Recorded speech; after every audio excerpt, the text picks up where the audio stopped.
செவ்வந்தி பூவுக்கும் தென்பாண்டி காத்துக்கும் என் பாட்டுனா சந்தோஷந்தான். என் மாமன் பொண்ணுக்கு சிங்கார கண்ணுக்கு என் பாட்டுனா சந்தோஷந்தான். அம்மாடிவோம் கொலுசு சத்தம் ஆதாரமா நெஞ்சில் நிற்கும்.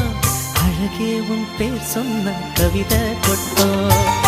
செவ்வந்தி